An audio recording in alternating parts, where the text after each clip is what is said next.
Well, on this episode, I'm going to review some past events from three different Japanese promotions. First one is by World Woman Pro Wrestling Diana, which I was supposed to do the previous episode or before that, I don't remember, but also got DDT Pro Wrestling with Summer Vacation in Osaka in 2021.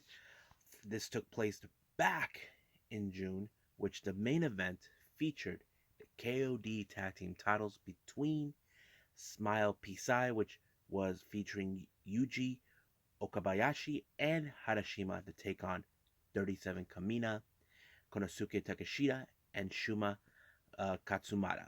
But also we got Stardom that took place one of their previous events back in also that very same month, early um, June as well. I can't. It's a long event they did have, but there was no signs of title shots whatsoever.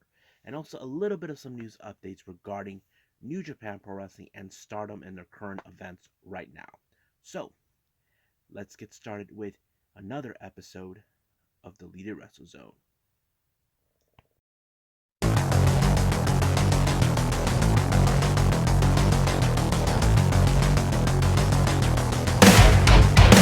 Are you ready?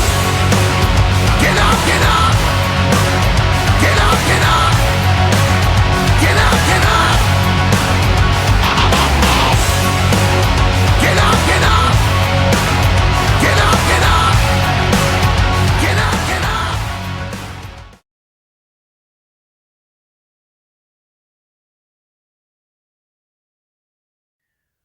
Welcome everybody to Deleted Wrestle Zone, all things that is pro wrestling with AEW, NXT, New Japan Pro Wrestling, Impact Wrestling, the National Wrestling Alliance, various promotions, wrestlers, matches, and championships. I am your host, Jay right here. So, let's begin with World Woman Pro Wrestling Diana, or just simply Diana. As always, three matches involved. The first one we have is a singles competition with Deborah Kay versus Haruka Umasaki. Now, this is one of those good matches you definitely don't want to miss out. It did show a lot of character with Deborah Kay, who was trying to prove herself that she belongs in the Diana ring. However, you cannot discount Umasaki, who has shown dominance in the past before, but her excellent ways of putting people in submission always been a helping hand. But however, instead of submission, she applied a pinfall on Deborah Kay and giving her the 1-2-3 to finish her off. Next match, we have, of course, a pair of ladies coming from the promotion Ice Ribbon. You may have heard, or freelancers, however you want to call them. We got Tekla and, of course, Akane Fujita taking on Crisis, Madeline, and Jaguar Yokota. Now, as you know, Crisis have been one of the most heelish faction within Diana. And of course, if you guys know this, both Tekla and Hakane Fujita are two of the most prominent wrestlers in the Yoshi world. You know, as you know, Tekla, she's not originally from Japan. She is a foreigner, or as their native tongue, they'll say Gaijin. So that's pretty much her. But it was Tekla who picked up the pinfall on Jaguar Yokuda. But however, Yokuda took a protest, started beating the ref up because she kicked out a little second too late.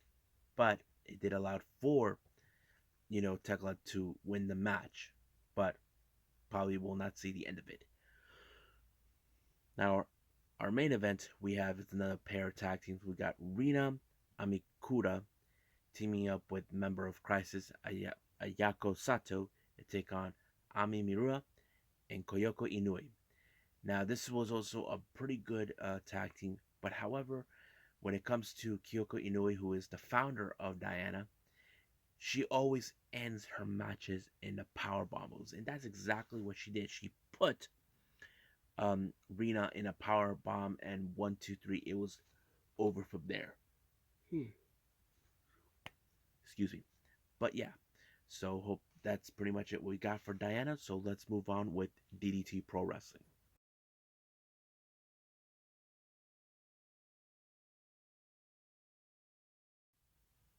Okay, So we got DDT Pro Wrestling with Summer Vacation Tour in 2021 in Osaka. This took place back on June 26th.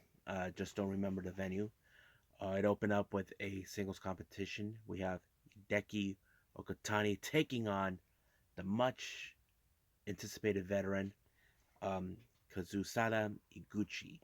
Now, why did I call the Iguchi experience? Well, he has like a bit of a submission background for a guy of his size. He's a bit more bigger than Okatani, but that doesn't count him out completely. Now, I know that Okatani, he's under the guise of, what was his name, Jun Akiyama, but this time he didn't come on top until Iguchi put him in a version of the Iron Claw on his face, and it was already over from there. Now, our next match, we got Akito, Yuya Kuroku, and Makoto Oshii. I don't know what this match was, but let's call it the opposite day match. The reason I say this, Yuya Kuroku was dressed up underneath his little tights, the same shorts that Danshuko Dino wears. And he comes out wearing his gear. Then, of course, you see um, Toru Owashi dressed up like Antonio Honda, and Honda, being silly that he is. So it was like, what is this? Opposite day? But however, it did not work. As you know, nothing phases Dan Shuko, In this particular match, normally we would have seen the general manager get into a fit with Dan Shuko, but nope, not this time. But it was Dan Shuko to pick up the victory when he landed right on top of Hokoriku. And I think this is like a little message. Don't ever steal my gear.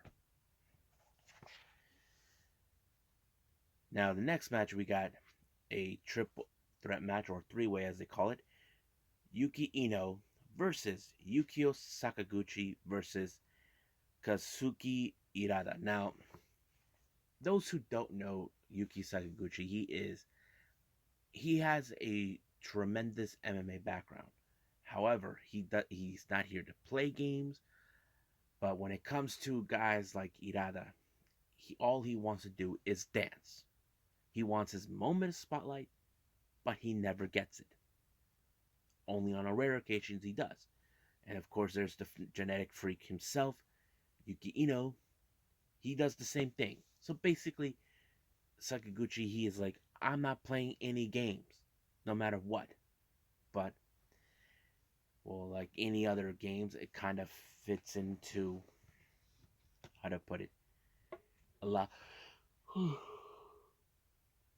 for Sakaguchi to talk straight sense into all of these guys. But however, it was Irada who pinned Yuki Ino to allowing himself to win. But however, Sakaguchi was not a happy camper, so he dragged him into the backstage. I don't know if he's trying to teach him a lesson.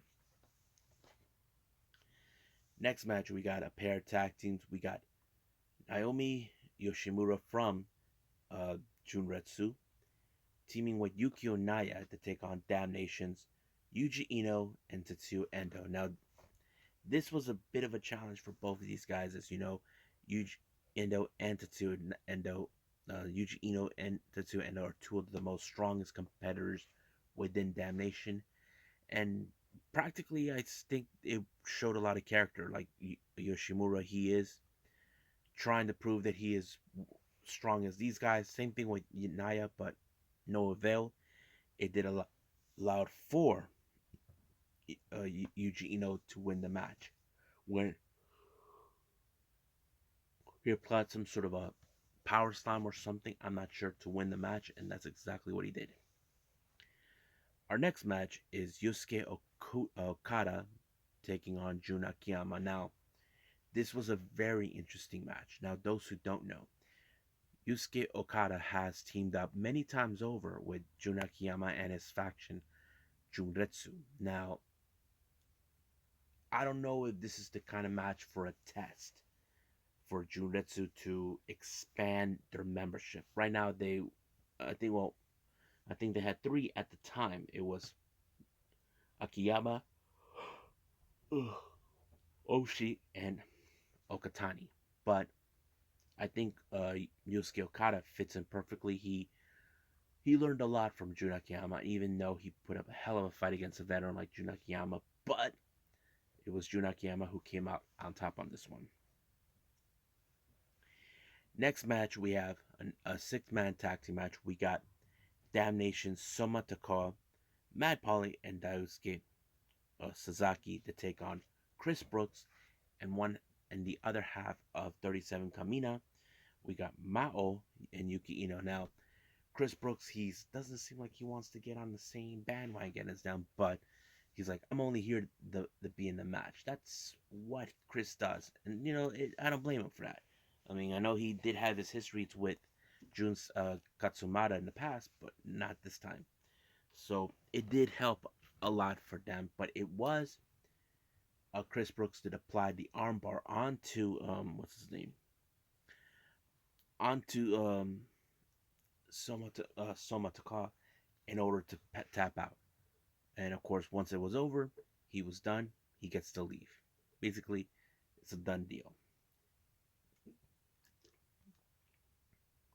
Now, our main event is for the KOD tag team titles between the challengers Set 37 Kamina, Konosuke Takeshita, and Shuma Katsumata to take on Smile Pizai, which is Yuji Obakayashi, and Hiroshima. I have to say, this was a pretty good match. If I rate this one, I give it a 10 out of 10 because it showed determination from a guy like Konosuke teaming with a guy that he a few times in the past have fought against him, but now he gets to call him his tag team partner and friend. That's Katsumata, but it did show that Katsumata was willing to take a bullet for Takeshita to win the match, and that's exactly how that played out. It was Konosuke that picked up the pinfall when he pinned Okabayashi and allowing themselves to become the brand new KOD tag team champions. And I'm very happy that they do it, and I think that's putting 37 Kamina on the map for everyone else to be warned. They are not here to play games. They're here to have to win their matches, and that's who they want to be.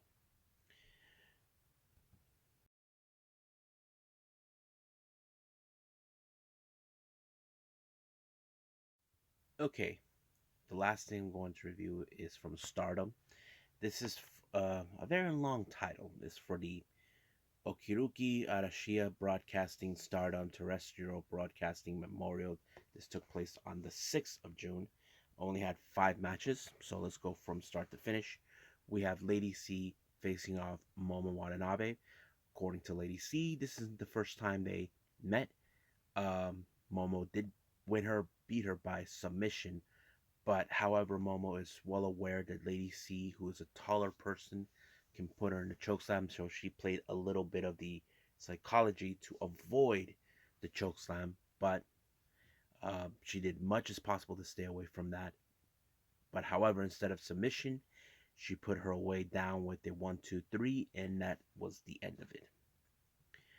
Next match, we have a triple threat match. We got Ruka, Koguma, and Azumi. Now, Azumi has been dying to get her hands on Koguma. As you know, Koguma, this is her second match since coming back from Stardom, where she has been declared as the high speed genius. So this is one of those matches where you got two high speedsters that would go throw down. I'm talking about Azumi and Koguma. And probably saying, what about Ruka? Nah, she's nowhere near in the same level as both of them. But has a very much of a power person to do it, but it did not help. It did allow for Koguma, who is a genius in the high speed, was able to pin Aruka 1-2-3, and that was over. But however, Natsuko Tora decided to take it to protest that it was unfair the way this match went, but that's how it played out. Next up, we got DDM's Maika and Sudi taking on Queen's Quest Saya Kamitani and Utami Hayashida. Now, During this time, Suri and Umatami, they have been at each other's throats, trying to determine for Shuri, trying to challenge for the red belt many times over. And of course, Maika and Sayaka Mitani are involved in the Cinderella tournament. That's kind of played out as well. But however, what a great match! But sadly, it ended in a time limit draw. So basically, they're about even as possible. Next match, we have Stars, Starlight Kid, and Mayu Itani to take on the other members of DDM, Natsupoi and Julia. Now, this one has a very interesting implication, I should say. Starlight Kid has been determined to get her hands on this high speed championship belt that Natsupoi, I should right now confirm to all of you, she's not currently has that title, but right now the current champion for that belt is of course Starlight Kid. But this is when she was still with Stars, not Oda Tai. But this match was amazing. Now, you can tell from the termination. Now, Starlight Kid does have a grudge against Julia. If you guys know this, she had faced Julia before for the white belt, but she came no avail. But it was Julia that ripped off her mask during that time. But this time, it was Starlight Kid that pinned Natsupoi. Now, Kid knows that Natsupoi will treat this victory as a fluke. But, and down the line, do we think it's going to be a fluke? I don't know. But it was Kid who pinned the victory, and thus she gets another shot of the high speed title. Now, our main event is Oda Tai, consistent with Konami, Saki Kashima, and Atsuko Tora versus the Cosmic Angels, Unagi Sayaka, Mina Shirakawa, and Tam Nakano. Now, Oda Tai has been trying to get their hands back on those titles, believing that Cosmic Angels don't give a damn about them. To be honest with you, the Cosmic Angels have been consistently been defending those titles constantly, whoever comes to get it.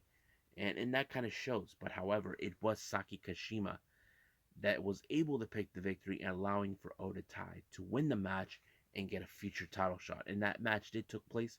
Don't remember when, but I'll keep you guys apprised of that when we get there. So I think that's much it. So let's move on with the news updates.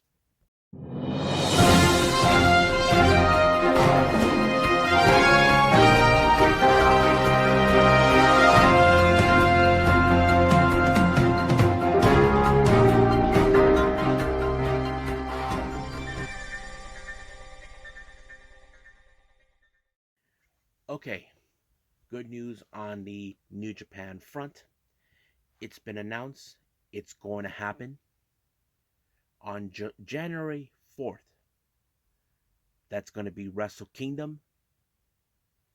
Shingo Takagi will put the IWGP World Heavyweight title on the line against the Rainmaker, Kazuchika Okada. Now, this was a match we definitely got to see. I'm excited for it, and it's going to be. Now, keep in mind, Wrestle Kingdom is a 3-day show. I'm excited for it.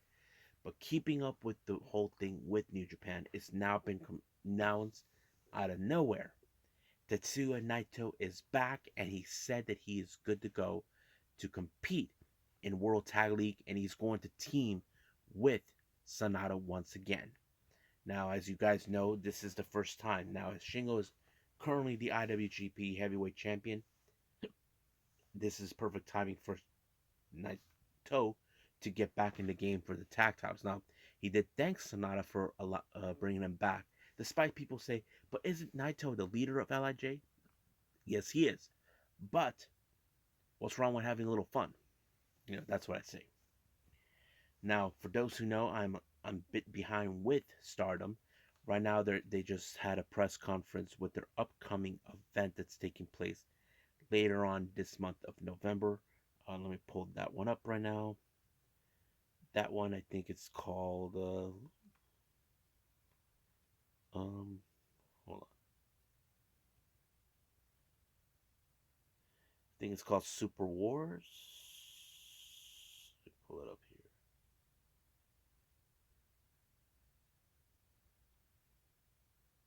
No, that's not it. Hold on. Oh, here it is. It's Tokyo Super Wars is going to take place. Uh, um, yeah, it's going to take place soon, I think. Yeah. So basically, they just had their press conference, but that show will take place on the 27th of November. So we do have, for that particular event, the high speed title is on the line between Starlight Kid and Koguma. Um, Sudi is putting her SWA title on the line along with the briefcase that contains the shot for the World of Stardom title against Utami. But however, that title is going to be faced with Sudi with against Konami, who they've been back and forth at each other for months or for a long time. And of course, we have the Wonder of Stardom belt between Mina Shirakawa and Tam Nakano from Cosmic Angels. So basically, things are now becoming a little interesting. However, we do have other matches like the future Stardom of title, where it's going to be defended in three-way. We got Ruka of Oda Tai taking on two members at the same time, which is the members of Cosmic Angels, Mai Sakurai and Waka Tsukiyama.